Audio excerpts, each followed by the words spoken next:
जेकबाबाद में रात देर सां मौलादाद थाणे जी हद ॻोठ मोहम्मद अमीन ब्रोही में नामालूम चोरनि में चोरी कई त भाॻिया सुजाॻ थियण ते चोरनि जो पीछो कयो ऐं हवाई फायरिंग कई। चोरनि जो घेरो तंग थियण सबबि चोरनि मेंह खे गोली हणी मारे छॾियो। इन हवाले सां वधीक तफ़सील ॾियण लाइ असां सां लाइन ते मौजूदु आहे जेकबाबाद मां CN न्यूज़ जो रिपोर्टर जमील गुल थहीम।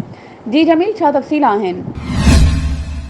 बिल्कुलु तव्हांखे ॿुधायां त जेकाबाद में मौलादाद थाणे जी जेका हद आहे जंहिंमें ॻोठु आहे मोहम्मद अमीन बिरोही में जेके उते नामालूम चोर जेके आहिनि उन्हनि में जेका आहे चोरी कई, जंहिंमें जेके भाॻिया आहिनि उन्हनि में जेका आहे त सुजाॻ थियण ते चोरनि जो जेको आहे उन्हनि भाॻिया जेके आहिनि त उन्हनि पीछो कयो, जंहिंमें जेको आहे त हवाई फायरिंग कंदा, जंहिंमें चोर जेके आहिनि त मजबूर थी उन्हनि जो जेको आहे त घेरो तंग करण ते जेको आहे त चोरनि जेको आहे मेंह खे जेको आहे उन्हनि गोली हणी करे जेको आहे मारे छॾियो आहे, जंहिंमें जेका आहे त पुलिस बि जेका आहे हिन वक़्तु पहुती आहे, जंहिंमें चोरनि जो पीछे में जेका आहे त पुलिस हिन वक़्तु वियल आहे। जी महिरबानी जमील तफ़सीलनि खां आगाह करण जे लाइ।